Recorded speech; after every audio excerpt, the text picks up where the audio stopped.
just, it was good in a different way. Right. Okay. You know, when you have to protect your friends' feelings. I'm like, no, it would have been better with you. So you're basically saying that it was better with Senna. No, that's not what I'm saying, Sissy. I know where my bread is buttered. That's a good thing. No, it was good last week.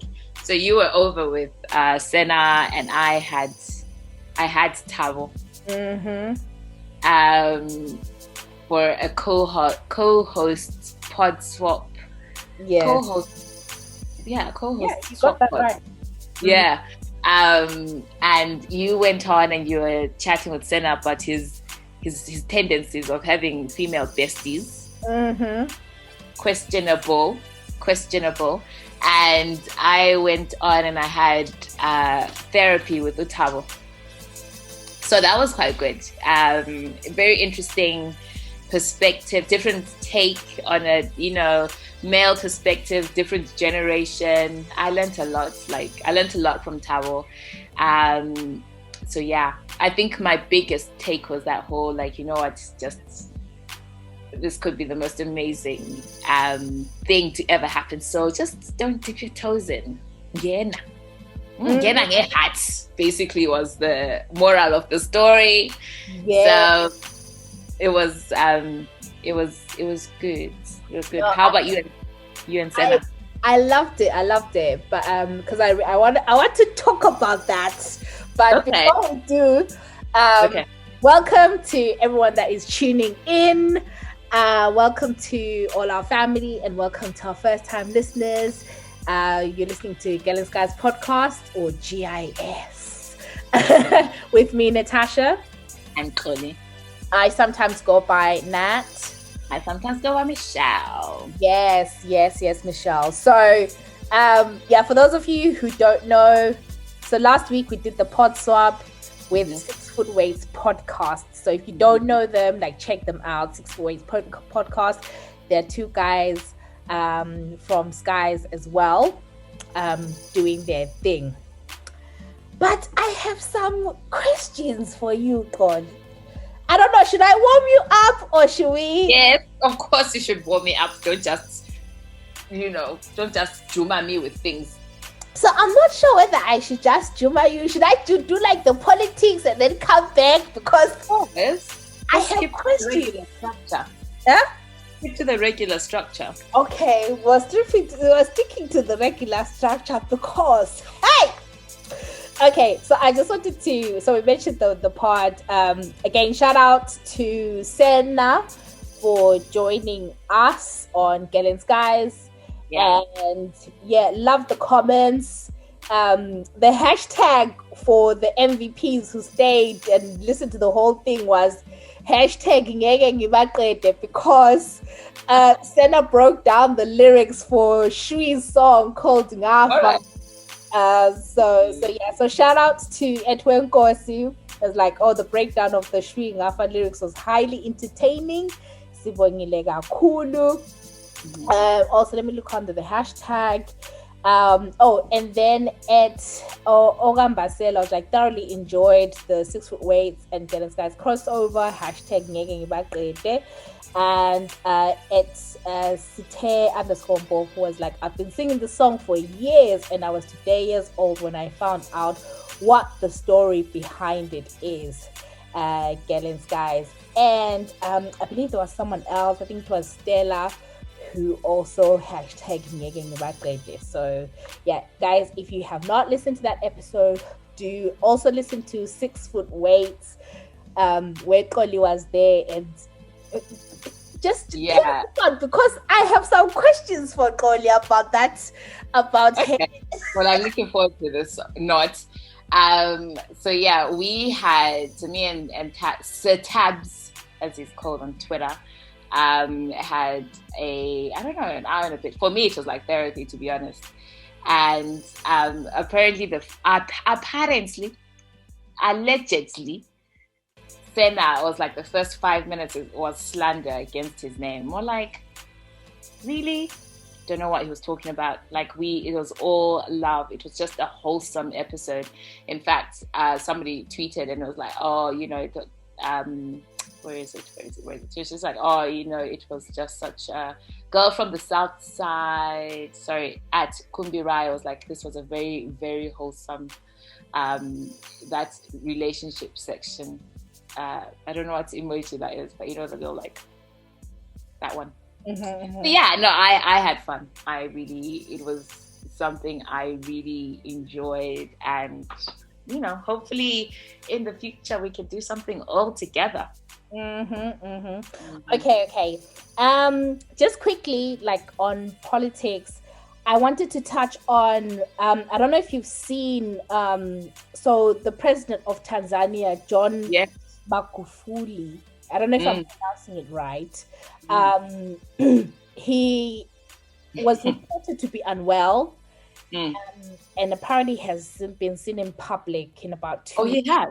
He has not been. Oh, he hasn't. Yeah. That was last what I heard. Yeah.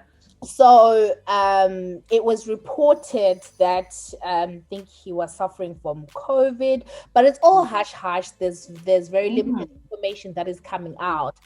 For those of you who don't know, President John Magufuli was the Tanzanian president. He was one of the most prominent COVID deniers. Like that man. I'm sorry. He said something along the lines of, only those who don't have the blood of Jesus in streaming, coursing through their veins will get COVID. Like how? Yeah. And recently there was a minister, a Tanzanian minister who had COVID, who was admitted. He died. I think he died, yeah. One of his ministers died. Okay, maybe the same one or another one was in hospital, and literally he was I don't know, like he was in hospital, and out of his sick bed he had to go in, like, do a press conference, and he was coughing all over everyone just to show his life. And that doctor who was sitting next to him with no mask. Yeah. Mad. So that is crazy. I just don't understand like how you can be such a COVID denier as in that position, because he had a 3 days of prayer and fasting or something like that to kind of again plead the blood of Jesus upon the lives of those who were not going to get COVID. And then all of a sudden, his minister gets COVID. Sorry, did you hear that siren? It's fine. Go on. So that's his minister gets COVID, and I'm pretty sure dies. And then he's missing. He is MIA. And then I was laughing because I saw his his MPs were saying, he's not a presenter. He doesn't need to be on TV every week. Why are you looking for him? I was like, oh my God, they were saying that.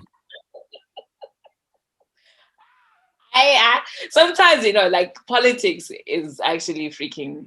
It's hilarious. It's sad for the people who are obviously in Tanzania, who are not even close to getting the help that they need, with COVID, because of the way these people are behaving. Exactly. And the thing is, with a lot of these vaccines and stuff like that, if it's being distributed by the World Health Organization, they rely on the figures that you put out. So you're under reporting. Then when it comes to the vaccine, and some of the vaccines that are being distributed from the World Health Organization, then you may not be first, right? Yes. Because you're under reporting and you're saying that there's no COVID. So listen, watch the story. We'll see what happens with Tanzania. Yeah, with Tanzania. Hey, there was something else, like a few I don't know if it's a few days or a few weeks ago. I know it's like a bit of work in progress in regards to the Oxford vaccine. I think that has been found to, well, there's reports that there are people who are developing blood clots, which can be fatal. People can die from that. So there's several countries that have actually stopped using it. But there is one country in particular, I've forgotten which one, that has continued vaccinating their people because of these, I guess they're saying that these reports are not confirmed. Do you remember, have you heard about that? Yeah. So Which African country? I was actually looking into it because they were saying that so a number of countries have suspended. I'm trying to see like which countries, because there's been a whole thing. I know Netherlands, Ireland, are just some of those countries. However, I think the data that is there, it doesn't, because they say that as of the 10th of March, so the European Medicines Agency say that there were just 30 reports of clots among almost 5 million people given the vaccine. Right. So I mean, I don't know what percentage 30 out of 5 million, probably not point whatever.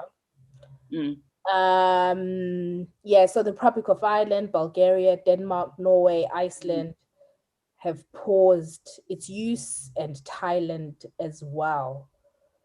So I don't know what that means. I don't know if 30 out of 5 million is significant enough for people to worry. I have no idea. Yeah, no, I don't know. I don't know either. And it'd be interesting to hear like from somebody who may have like that experience into like these research kind of things, like research, like researchers, beg your pardon, in regards to is it something that is significant or not? Because at the end of the day, if you are having 30 people who are developing clots, would those 30 people maybe have just been at risk of developing clots already? So you don't know if they're already they're at a higher risk category or whatever it is, or is it significant enough? Because, it is something that is, it changes one's quality of life in regards to if you're now having to inject yourself every day because you have a clot, risk of fatalities is high as well. So it'll be interesting one to watch. Yeah, definitely. Okay. So just quickly, there's something that I was reading. Okay, again. I was like, hey, I need to ask Xolie this. So, Yes. okay, question. Why do you think it is easier for people to sometimes confide or reveal information to strangers than like family or close people? I think because there is that lack of judgment. Me coming to reveal something to you, like, okay, to be honest, there's very, like, amongst my friends, like, there's very little that I wouldn't share. But there's something about speaking to somebody who doesn't know you, who doesn't already have a conceived idea about you. So it makes it easier which is why you have things like therapy, like, oh yeah, go to therapy, because you know what, you speak to somebody who doesn't know you, blah, blah, blah. But when you're with your friends, because me coming to you, Natasha, and Chomi, you know what, I did something so stupid yesterday. I don't know, like, what could I say? Okay, here's a confession for you, which I hadn't told you, which I've never told you. Because it's just like, will you think, oh my God, like, how stupid can one be? Do you know what I mean? Mm-hmm. So, after I got my car, right? After I got my new baby, my old car, my Golf, had e handbrake, which you use with your left hand to wake up. Do you know what I mean? So it's similar to yours, which you use your hand to pull up. A little button that you press. So my new car has got the handbrake is one of those things. Like, if I don't know if you've ever driven a truck before. Like, not a truck, like Ibaki, for example, where the handbrake is just to the right hand side, and you kind of pull a lever to kind of release it, and you press it down to put it in. So it's similar to that. Right.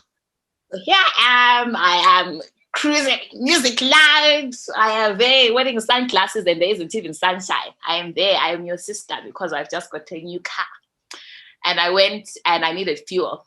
So it was, again, my first time pouring fuel into this car. And Nafige Karatin, listen to that. You can take the Zimbabwean out of Zimbabwe. I got to the fuel station, I beg your pardon, and got out of the car. And I did sister remember to put the handbrake on?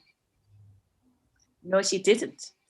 So I get out of the car, I put my shades away, I walk back, and I open up the thingy, and all of a sudden, all of another Sunday, the car just starts rolling. No way.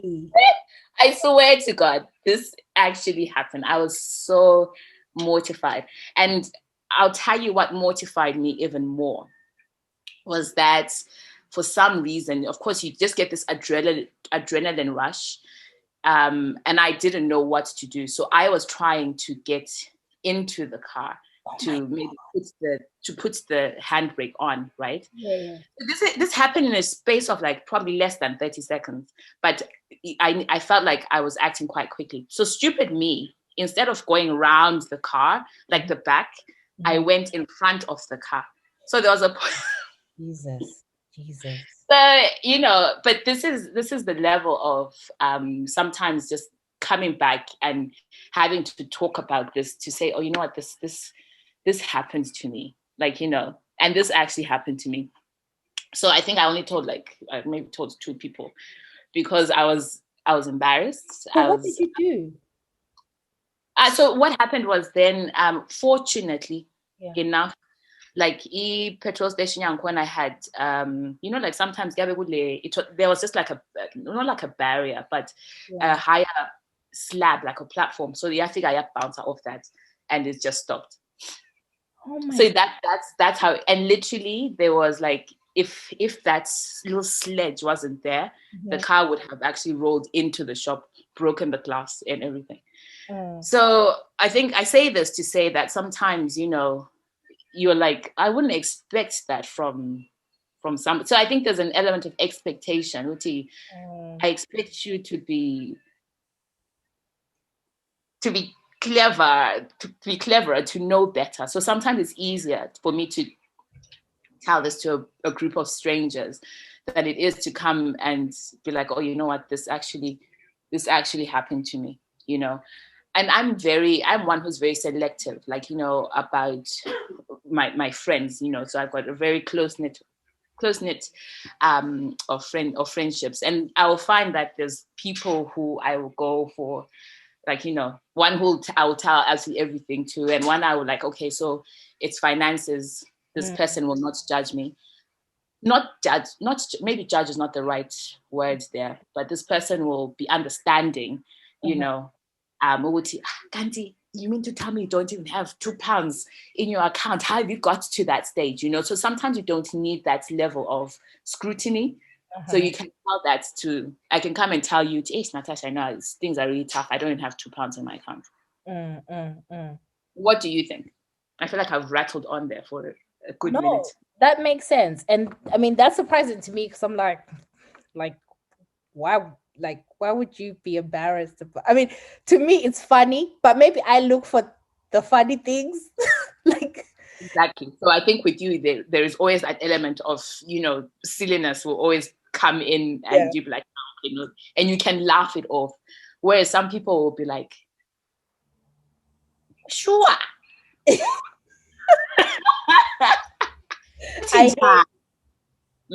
Okay. So we've started. I like that you started with an example, like this real life example. And so I'm going to dig deeper. But before we do, like a good research student, let me give some references. So actually, interestingly enough, for the longest time, I think there was a let's see.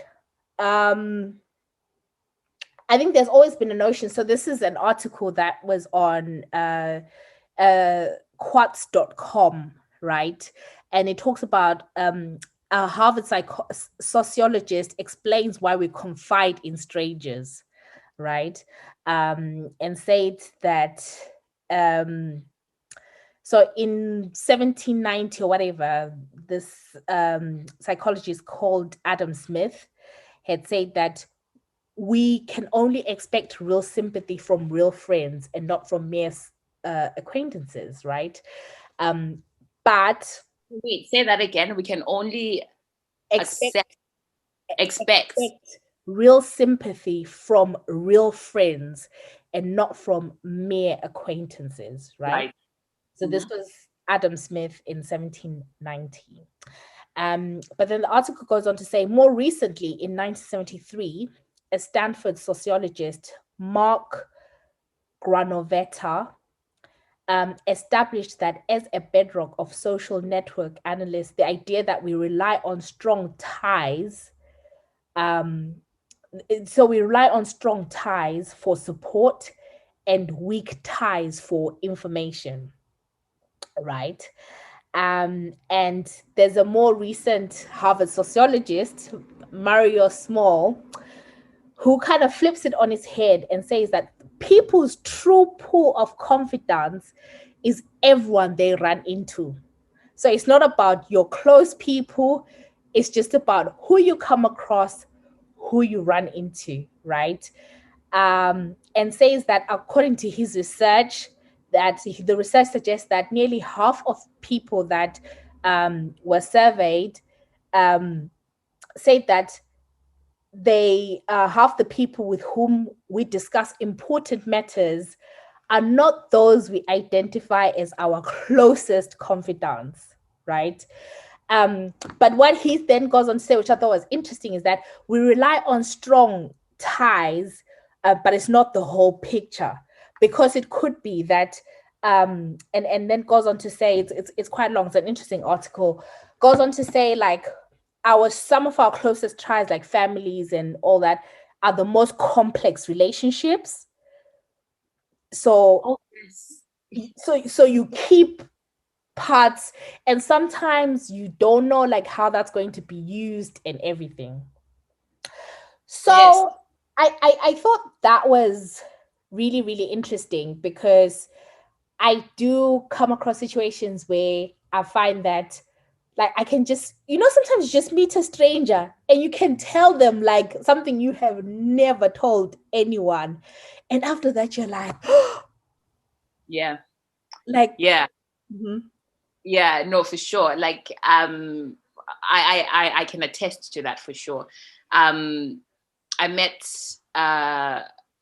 like a girl through work recently who came. Like, I'd met her. It was my first day on that particular site, and I had been there literally, I don't know, maybe 4 hours. And we had this opportunity where it was just the two of us. And she said to me, she was like, oh, I am... I know she asked me a bit about myself. She's like, oh, do you have family? Blah, blah, blah. And, so we're having a chat.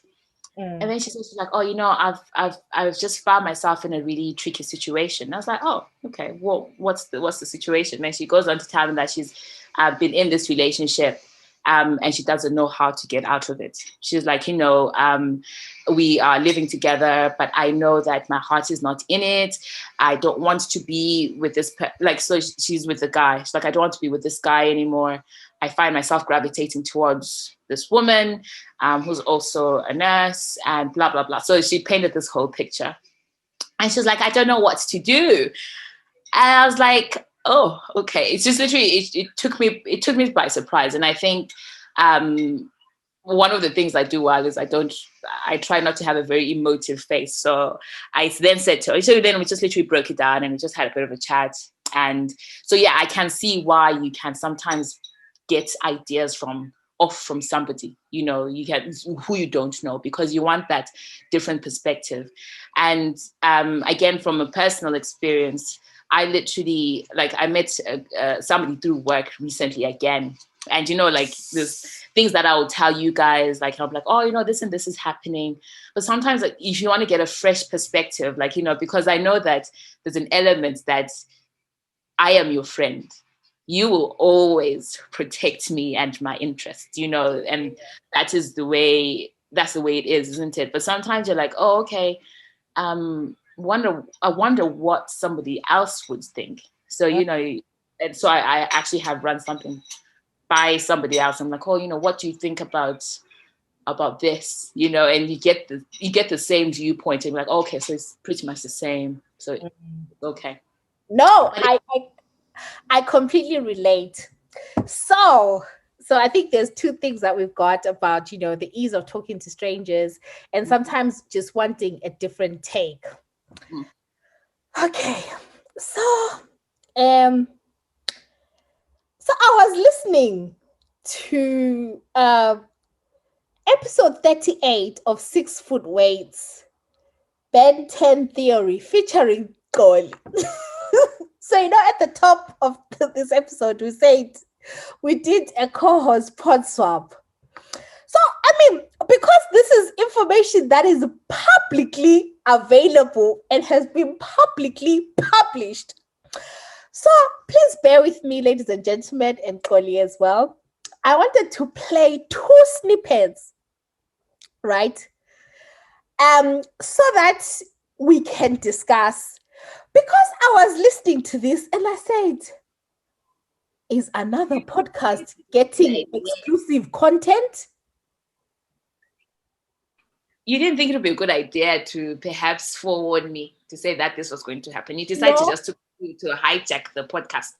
Because I thought, she's going to say no. But then I looked at the laws of public information and it said, if something is publicly available, it is not a crime to replay it. So can I tell you something? I knew that, and I have a feeling I already know what you're going to play. So when I had that episode with Utabo, in my head, it was also like, I know that this is going to come back up, Natasha. I knew it. So am I surprised? The answer is no, I'm not. But yeah, on you go, Sissy. This is your time. It's good that you're not surprised, because me and the regular GIS listeners are very surprised. So, ladies and gentlemen, let me play this without giving context. I will play 2 snippets and then we will discuss. Okay, so this is Xolie on another podcast. Bear in mind, she has her own podcast, but we'll play. And guys, if you are looking, go to that episode, go to approximately 39 minutes. So we'll play. Okay. It's nice, you know, and even women who, like myself, like I will turn around and be like, oh, you know, I don't really care about you posting me. But I know that, for example, my guy has me on the right pictures. You know, what's up? You know. So I think that's what it comes down to. I think, you know, it's almost like a declaration of, this is my woman. And I think as a woman, it's, I don't know, it's like somebody just giving you a big hug. It's just, do you know what I mean? It's a nice feeling. So imagine if you. Okay, clip number 1. Xolie said, my guy has me on his WhatsApp. Let me look for clip number 2. So, ladies and gentlemen, at 39 minutes of 6 Foot Weights, go and listen to that.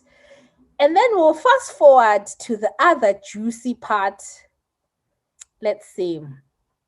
Okay, let me play. Person was their values and their ideals and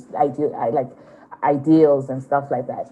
So it's taken time, you know, and the person I'm with now is very like very giving and very allows me such space to be myself. And I absolutely love that. I absolutely love this notion of, you know, I am like, you know, when you describe this, my girl is the prettiest or most beautiful. You know, I think he would argue with the you there. It's no. Xolie is this, because like it's and it's so nice. It's just so nice just to have such an easy relationship. At the same time, you know, I feel that so end scene. So wonderful.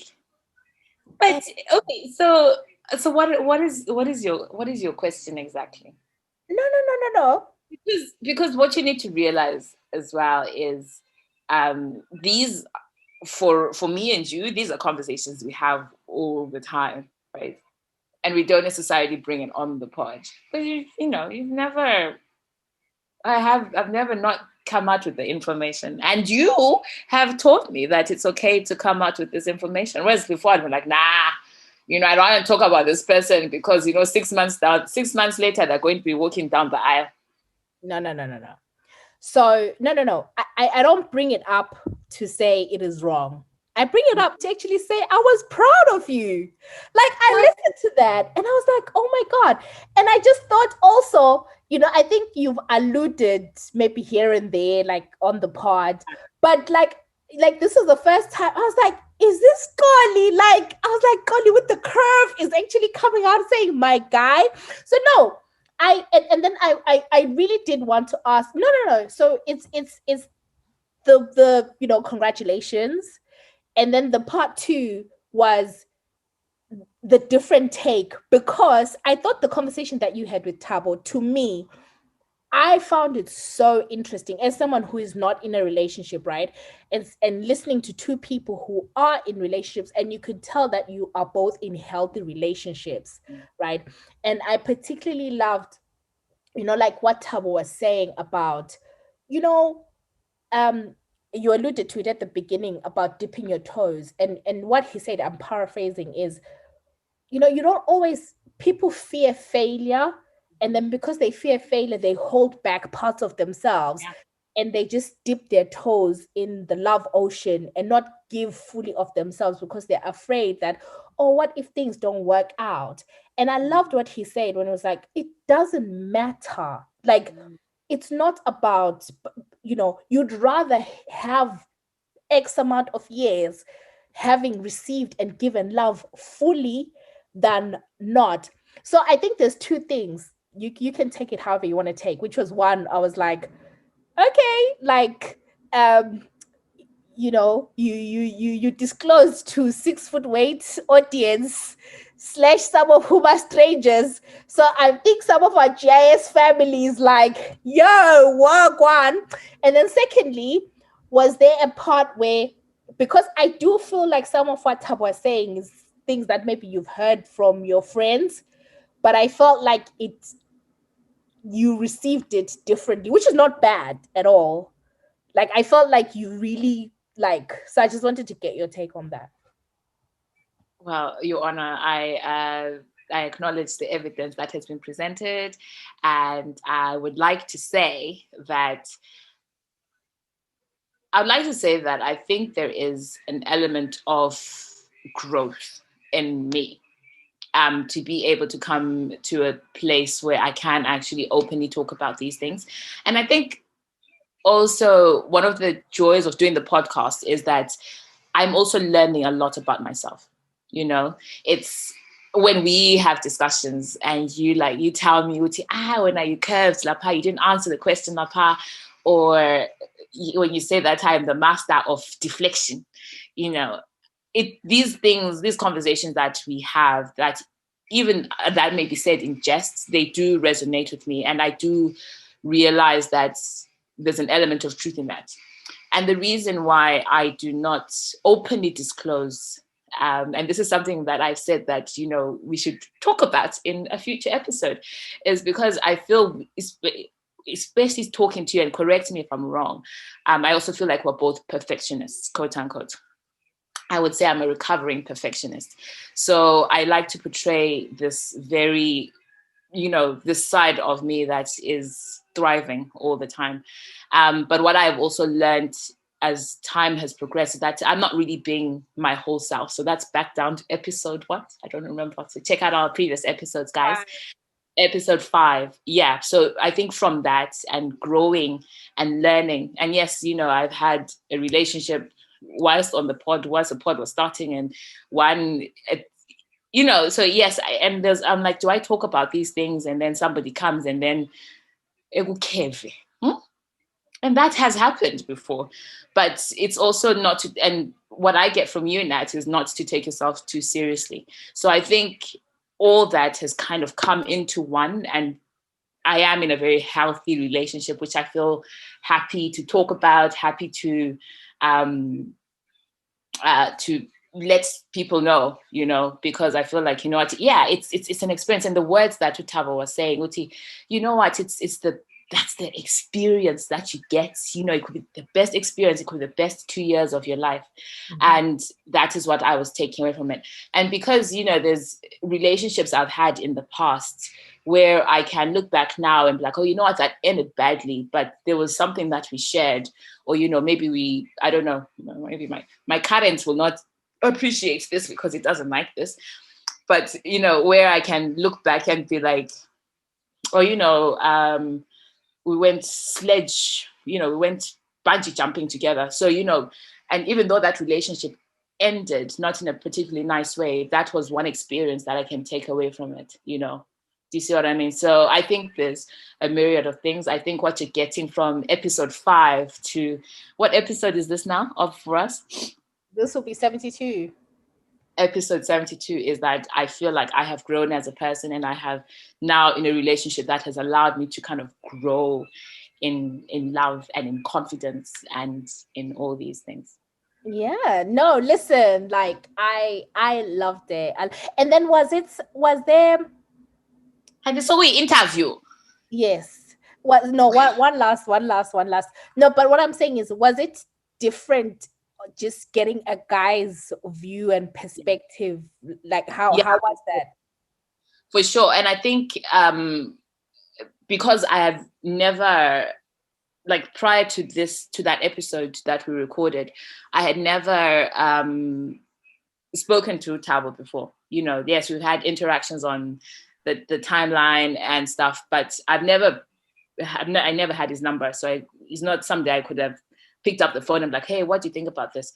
So it was quite interesting hearing from, not that I don't have guy friends, I do have guy friends who I've probably talked about this relationship with them, but also just to hear from a younger person, because I'm also aware that we're not age mates, so to speak. Tal was like nearly 10 years younger than me. And because he, for one, has always portrayed that he's in a very healthy, thriving relationship. He posts his woman, he talks about her quite freely. And it's not something like you see it a lot, but because sometimes, like my male friends, I'll be lying if I said they post their women, or or maybe they do, like, I don't know, like, but not to the same level that he does. And I think it's that whole generation gap. These guys just do things differently compared to, like, and I'm not saying that these guys don't love their women, I'm sure they do. But it was it was quite refreshing to be like, oh, wow, you're talking about this woman that you love so much, who you think is the prettiest girl in the world, who you're going to get married to, who you're just having the time of your life with right now. And that is all that matters to you. That is, that is it. So it was just nice just to have that conversation, because I'm like, oh, you know what? I feel like I'm experiencing that. Mm-hmm. I can almost relate to what your girl is experiencing when you say that, you're the because I get that. Now, at first, I used to be like, oh, you're such a joker. But now I'm like, yes, I am. And so it should be, so I guess I'm more confident in that relationship as well. No, it was so funny when you say that, because you guys are talking about, he was saying, oh, he feels like his woman is like the most beautiful woman, and then you say that if your guy was there, he would argue and be like, no, it's Xolie. And I was laughing because I was like, yes, he would. He literally would be like, it's Xolie. Like this guy, like honestly, he just, as my development, he would literally just be like, no, I like the other day I had this massive spot on my face, and you see, can you see this massive zits the size of Africa? It's like, you're still beautiful to me. I like this guy. Like, send me money. Don't just tell me I'm beautiful. Send me money so I can buy food. But yeah. No. Thank you. And I guess I really want to say, like, it, like, that conversation really inspired me. Like, I was like, oh my God, like, this is how it's supposed to be, you're supposed to be comfortable and everything. And kind of taking it away from the both of you, again, it's not about sort of like thinking too forward. It's about, what does this moment feel for me? How does it feel? Like, how do I feel? Who am I in this moment? How am I growing in this moment? And it's not about always looking at it from, oh, what if XYZ happens? It does not matter. So I really thought, like, I was like, oh, and I was like, oh man, like I couldn't have unlocked that from you. So I don't know. Shout out to Tavo. No, I feel like that's unfair. I feel the timing was right. I feel like if we had this episode last week, I would have said what I think it's the timing. I think that's what it is. And maybe you're right. Let me not take away from that conversation I had with Utau. Because I feel like he had his part to play with that. But these are conversations that I have with you all the time. Like, I tell you, oh, this is what's happening, So I feel like for us, it's like a general, it's almost like it never comes out to the forefront, because I probably talk about it so much that you're just like, okay, you know what I mean? So I think it's a myriad of things. Yeah. And I think it's also important. I think it's important for people to, like, hear, like, a happy moment. Do you know what I mean? And again, it is, I have to say, it is about the moment. It because I think we share so much of our L's. Yes. That you I just say it's you do on the pod. Me, I just share with you. No, but I'm just saying, as a pod, like, at least, like, if there's somebody saying, you know what, love lives here, I am winning, because, oh God. Yeah. Nah, it is. It's nice. It's nice, guys. Love is nice. I almost put that out there. I was like, it's nice. It's really nice to be loved. And I can honestly say that, not that there hasn't been love in my previous relationships, but I don't feel like I have been loved this much by one person. Somebody who just literally he would literally put the world at my feet. And it's just so nice just to be to be the receiving end of this, there's no stress. There is no dingaring umuntu. I'm not worried that 6 months later he's going to be walking down the aisle with somebody else. In fact, I should be that person walking down the aisle with him. Do you know what I mean? Like, I'm not worried about that. And I'm also just learning to enjoy the moment, that this is the moment that I have. I'm making the most of that. See? And try not to be too difficult. So you see, love should be easy. It should be, it should just be easy. I think that's my sort of big takeaway from all of this. So no, it was not to put you on the spot. No. I thought it was just an interesting discovery that I made. You went and you did research on psychology.now. I went today and I was like, so what happened? Because I thought it's worth bringing that conversation to GIS. Funnily enough, I knew you would. And when I was doing it, I was like, oh, Nat will be proud of me. So. Very good. it was a part for you as well, because I knew that you'd be like, oh, well done. Did you did he listen to it? He hasn't yet, but I know he will. He was still on episode episode 770 of our one. Yes. Oh, okay. Because I was like, oh my God, like I was like, if he listens to this, he's gonna be like, oh my God. I know, mind you, we are not going to talk about him for a very long time. Oh, because no, we don't have to at all. 2 episodes in a row is too much for one man. Oh, but it's on 2 separate pods, so some people may not listen to the other pod. Anyway, we'll talk about him again when he becomes a husband. Amen. That's my challenge. Co-conspirator. Anyway. Yeah, we'll talk about you when you make my girl. Anyway, but anyway, can we move on from that? Oh yeah, we are almost closing. How long are we closing? I mean, it's up to you. Is there anything else? Yes. Let's have a platform to talk about. You don't have to do tit for tat. No, I'm not doing tit for tat. Oh, okay. Talk about what? Mrs. Markle. Oh,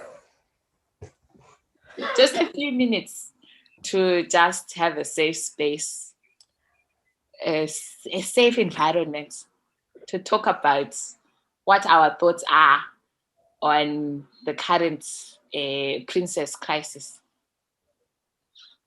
So, like, I mean, I don't even know where to start, but I think maybe in a few episodes, a few months down the line, we need to properly have an episode on Meghan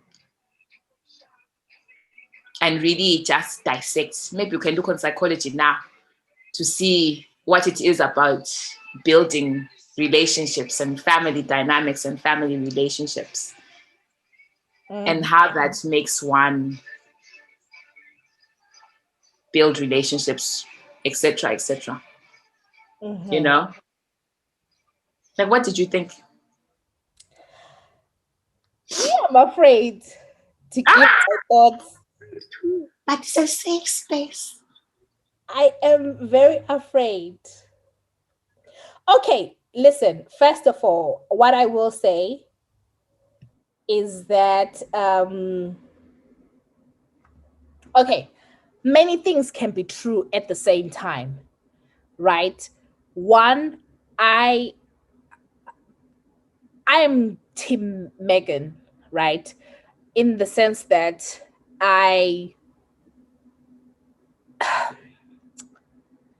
okay, so the treatment that she got, particularly from the British press, was just like, that in itself is enough for anyone to be like, I'm out. This is too much for me. I'm walking away from this. Like, absolutely. And it definitely is rooted in the institutional racism and systemic racism in the United Kingdom, which is very subtle, which we saw from years ago, just how they reported about, even from like back in the day, like if you think about how they reported So Solid Crew, if you think about how they recorded all those old people that were doing like funky house and garage music, just everything about the way Black people have been reported. So that is one. So that in itself is enough for Meghan to be like, you know what, this is too much. I think generally American media, which is reflective of American society, is more friendlier than British media and British society. Absolutely. There is just such a stark difference. So, like I said, that in itself, like, many things can be true at the same time. So for that, I'm just like that in itself is enough for Meghan to be like, I'm out, I'm quitting, I am going. And I think even before that, Prince Harry had come out and said, oh, the press is I don't know if it was him or there were members of parliament which said that there were colonial undertones. So that in itself, one, is absolutely true. I believe most of what she said about Kate making her cry, that coming out in the papers, and her being upset that nobody defended her. Also the fact that Archie, their son, wasn't given the title. I think that is, although we know that the monarch was trying to downsize, right, already, because they changed a lot of things, even like succession laws. So now a woman can now be queen or whatever. Because I think before it was like a woman would take over if there is no male heir, right? But now that's changed and all that. So I think it's criminal for like Harry's son not to have a title. So I think all of that is very, very true.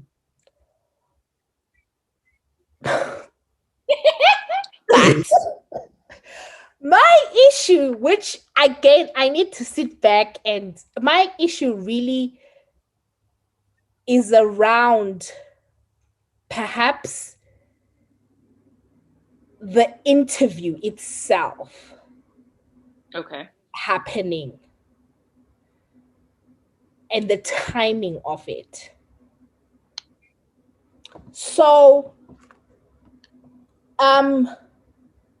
like I said, many things can be true at the same time. Mm-hmm. So Harry and Meghan's estimated joint worth, right, is approximately, like, they're not worth that much. Mm. They're different figures, but the most was like 50 million US dollars that I saw. Wow. Prince Harry is, I think, at the most like 30, which in the grand scheme of things, celebrity world, upper class culture, is nothing. So the home that they bought in California is estimated to be like 14 million or so, right? So for me,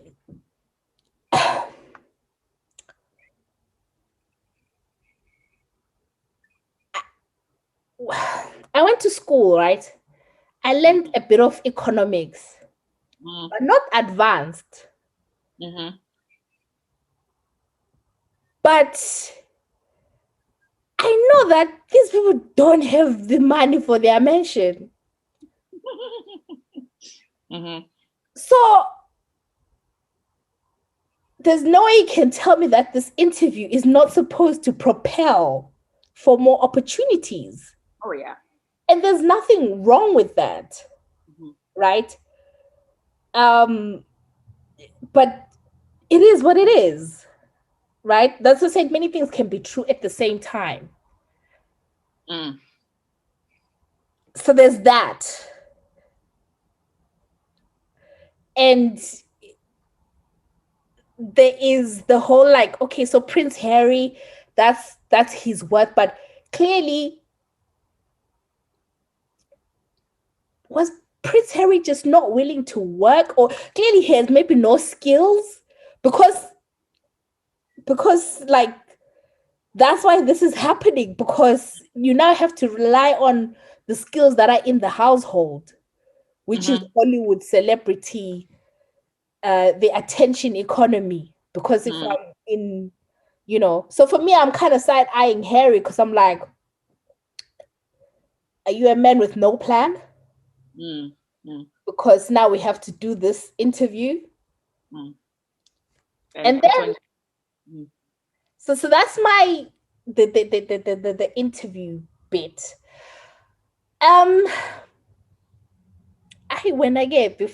Because the last point, people will drag me. But let me say something. I like I said, many things can be true at the same time. But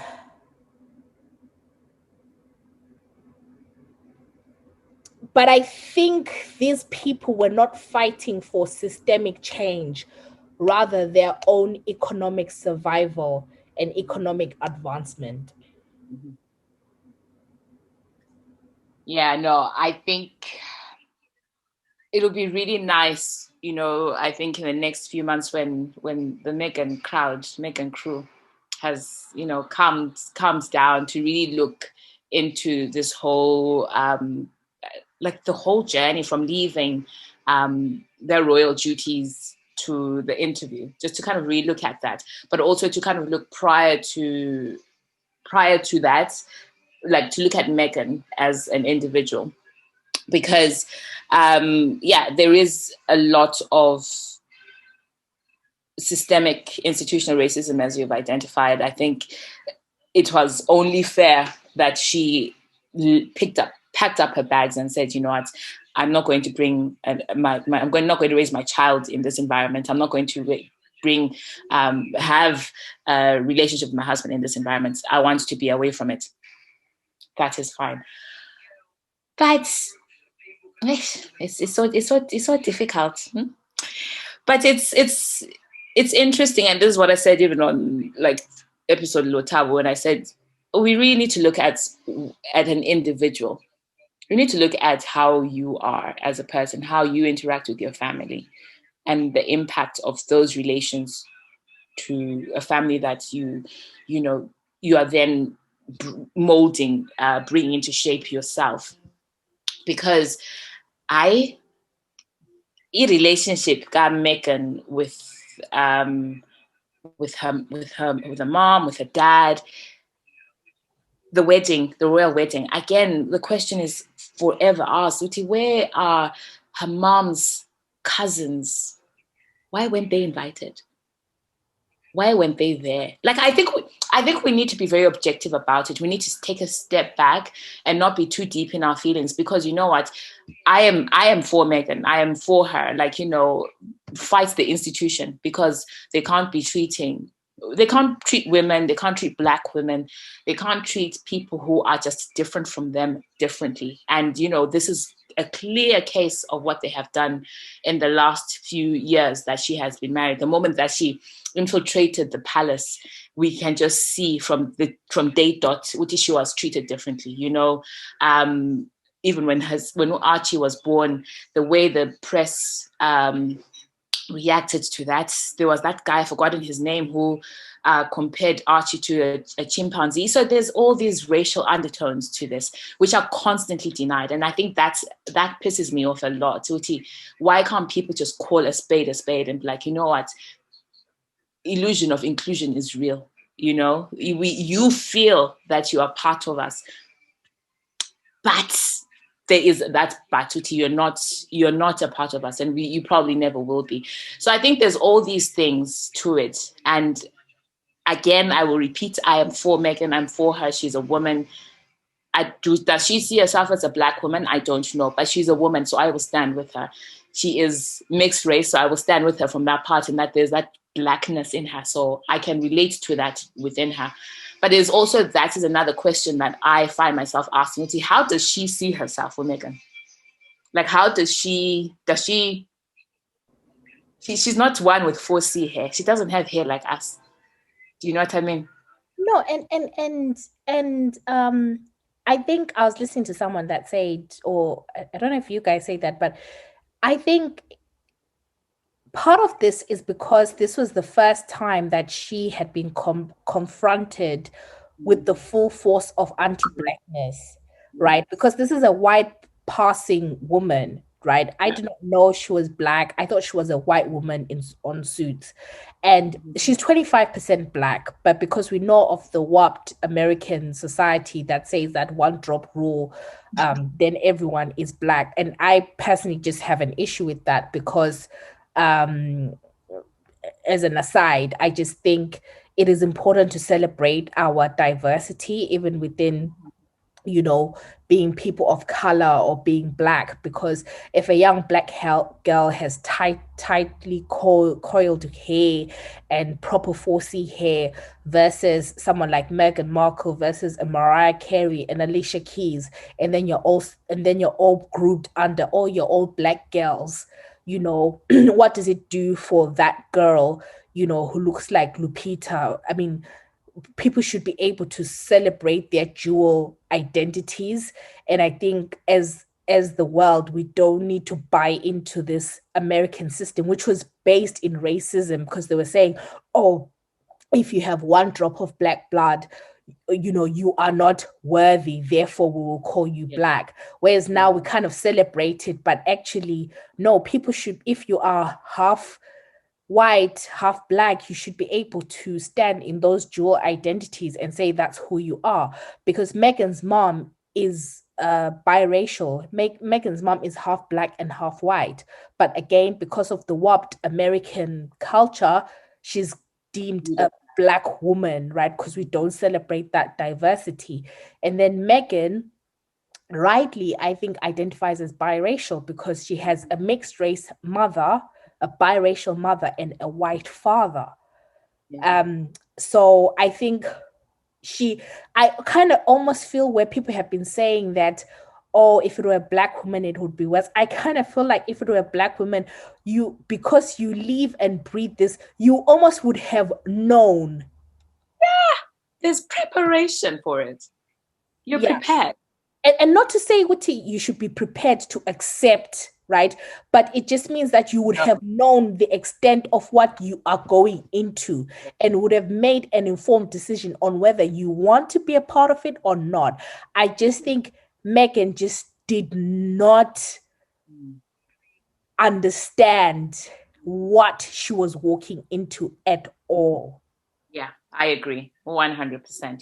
So I think that in the future, like, maybe a few months down the line, we're in March just now, so maybe in the summer there, when it's nice and hot, we should look like, it's good that we have talked about all these layers surrounding Megan. So we've talked about the whole racism, we've talked about her, the way, her acceptance into the royal family. But I think we need to kind of also get down to the nitty-gritty about, looking at because there's also been a lot of negative things that have been said, i.e. She's an actress, so there's a lot of things that are for show, and which is why you get people like Piers Morgan turning around and saying, and I fully don't support this at all, that, somebody who says that I have had mental health issues, that is it. That's, you leave that at that. But Piers Morgan comes in and is like, oh, I don't believe her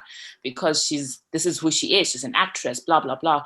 And there's this whole underlying, and can we separate that not being believed because she's an actress from,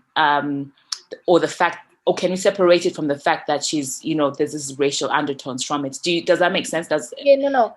It makes complete sense, which is why I think that's why I say many things can be true at the same time, right? You cannot deny that she's been mistreated. You cannot deny all of this. However, what I'm deeply uncomfortable with is how Black voices have been brought to the fore. Black rage has been brought to the fore, to sort of, because, okay, there's a number of issues. We know we're dealing with these systemic things, right? And then now we're being brought to the fore, and it's almost like we're being brought to the fore as like 100% representative of Megan. And I wish there was a way that those voices were brought to the fore and you can decouple Megan, because I personally just, I don't know this woman.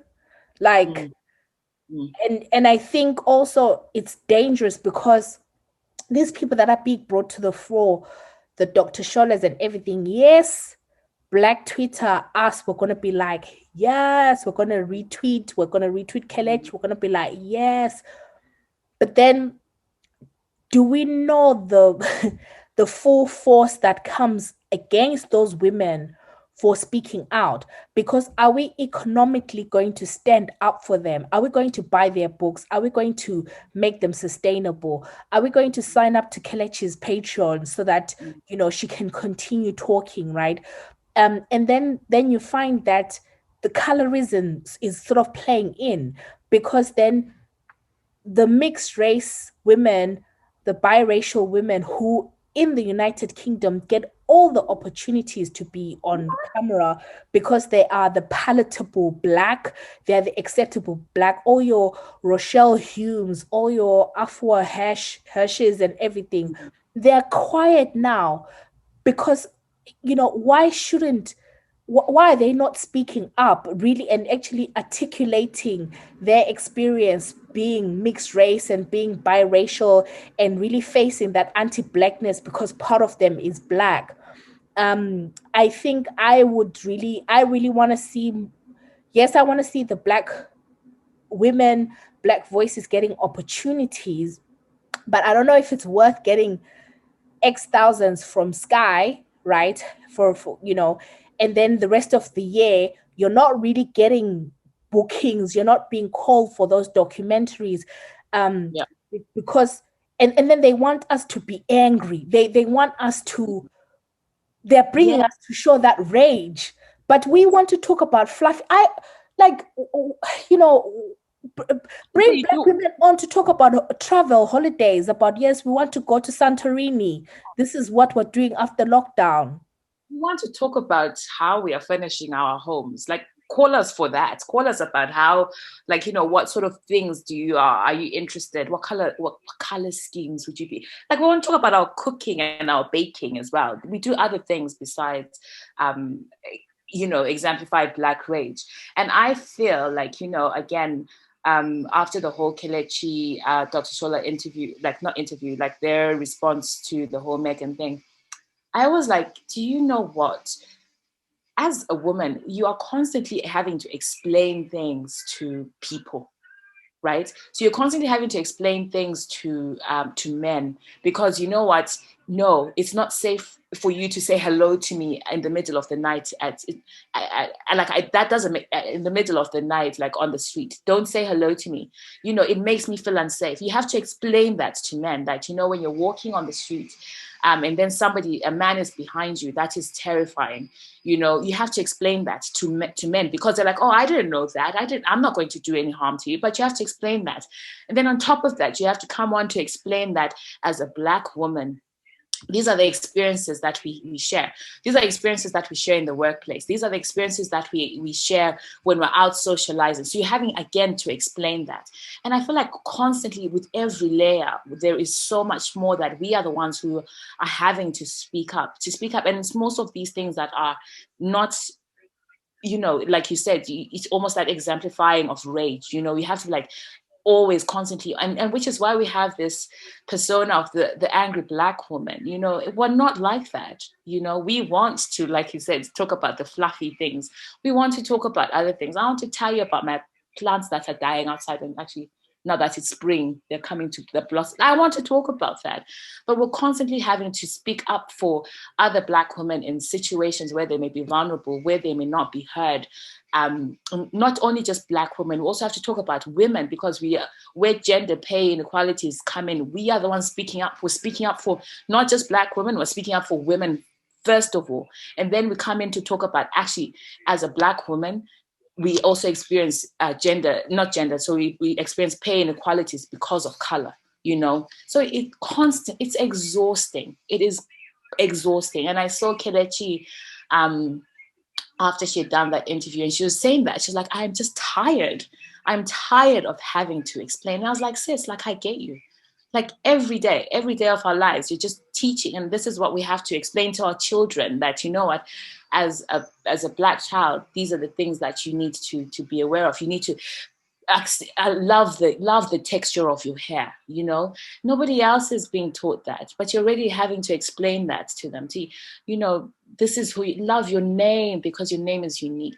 You know, love it because that name has got meaning. Again, we're explaining as mothers, we're explaining as aunties, we're explaining as cousins. Like, when do we get to rest? Like, I almost feel like we should get paid. Like, somebody should just give us money to say, you know what, and then we'll be happy to explain. But it is exhausting. Exactly. And I think another thing is, I think obviously we've kind of moved a little bit and we're now talking about voices at the fore.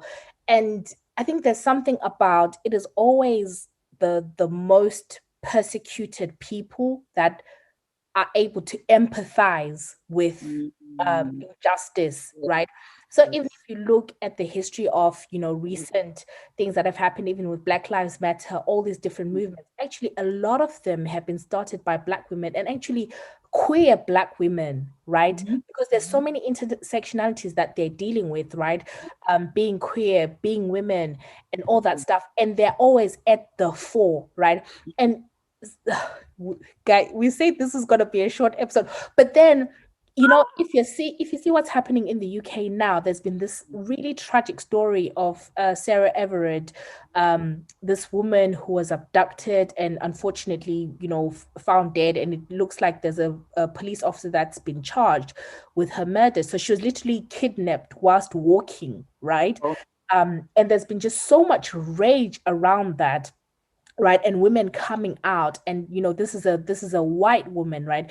And you're seeing the rage, and literally, like, for example, the people online have started using the hashtag say her name and all these things, which were started by queer Black women when we're talking about the injustices of Sandra Bland, sorry, I hope I'm saying her name right, Breonna Taylor, and all those people. But then when Black people, when queer people have been fighting and saying that, you know what, there's so much injustice, you know, the rest of people with privileges, maybe us included, white women were quiet, but now because they are really confronting, like, when things can go wrong, they now understand those, you know, they now understand those concepts. So I just think, you know, there's something about that, because why is it that it is the women who are, you know, when it's time to do a documentary on maternal mortality in the UK, the same women are not given opportunities. When it's time to talk about this and that, they're not given opportunities. And it's the people, you know, the colorism plays in, right? So I don't know, it's just so interesting because it's really, so I just kind of feel I don't know, like, guys, we're thinking out aloud, so bear with us. And processing as we go along. I just feel that, again, many things can be true at the same time. And I also think, like, unfortunately, what is going to happen in terms of just racial tensions in the UK, they're going to get worse following that interview, right? Yeah, I agree. And just as you were talking there, it came to me, and this is something that we touched on, I think, in a few episodes ago, about the empathy gap. Konoku, like what you're saying, Uti, you know, people understand people understand a lot more when it's happening to your own kind. So your empathy gap, basically, it's a cognitive bias that causes people to struggle to understand mental states that are different from their present state. So meaning, Uti, I will feel more empathy towards somebody who is, you know, of a similar background to me, and which is what I think we're getting with this lady who has unfortunately passed away. But yeah, there's a lot to it, and I just love how this conversation has just literally gone We didn't plan it. We didn't plan it. But I guess, okay, we didn't plan it, but I guess, again, multiple things are true at the same time. Is there systemic racism in the UK? Yes, there is. You know, is there black rage, which is packaged and put on TV purposely? You know, I think so, because it is not balanced out by other type of voices, and it's a certain type of, and there's nothing wrong with rage. Everyone should be angry, right? Oh, yeah. But why is it that it's a certain type of people that are at the fore of that? Am I happy that Harry and Meghan left the UK? I actually think so. I think that was great. That was great for their mental health, great for everything. Do I think that the interview was an opportunity to propel them for more? Yes. Do I think it was an opportunity to address and dismantle systemic racism in the UK? I'm not convinced. So those 2 points are where I sort of struggle. And then there's I hope they last, guys. I hope so too. But we need to come back to this one for sure. Yeah. So this is an unpopular opinion, I know. So actually, you know what? When we do talk about this, we should put it on our Patreon. So you guys subscribe to us, subscribe to our Patreon page for exclusive content, because we just need to. We've talked about the wider issues. Yeah. So now let's talk about. Let's get down to the nitty gritty, to the unpopular opinion. Yeah. So guys, okay. Like, you want, that is going to be exclusive content. So tune in, subscribe to us. We've got various packages available. I think the cheapest is £4. And for that, you get video content, you get exclusive content as well. So, and these are the sort of things that we're going to be throwing in there, just to give you a bit of a heads up. These are things that we'll be throwing in there because, we want to keep it juicy for you. We want to keep it interesting. But there's some things that we are like, hey, listen, I forgot to the general public. Hey. We will be dragged. So these are the sort of things that are going to be, we are not going to obviously not talk about things like we've just shared this whole, we've just shared our whole thought processes on the whole Meghan interview and Meghan and Prince Harry. So we will not stop sharing. We will continue doing that. But, for that extra juicy stuff. Yes. In fact, there's a really good episode that's going to come up on our Patreon as well. So just to... Yes. So shout out to our Patreons. Thank you so much for signing up.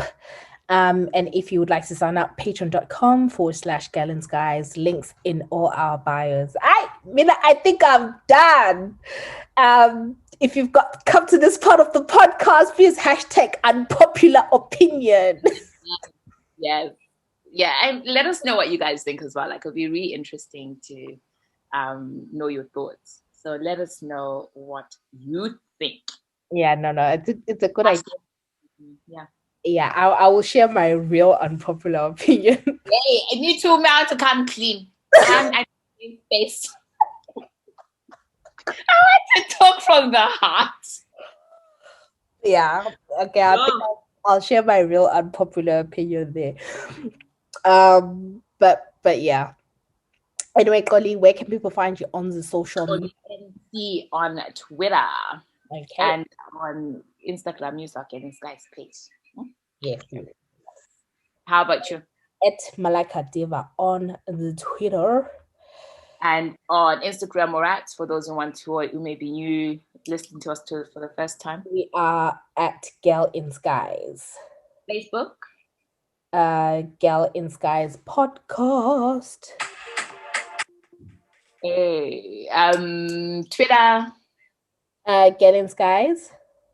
And if you want to support us, guys, and buy us some coffee, buy me a coffee .com/Gallons, guys, I think. Yeah. And what else have I missed? We're also on YouTube, guys, so you can check out some exclusive video content. Yes. Follow us on YouTube. Like when we're going to start putting out visuals, like proper, like made for YouTube video visuals soon. Yeah, I think that is us. This was supposed to be an hour. No. But anyway, guys, let's go. You guys have a good week, and we will see y'all later.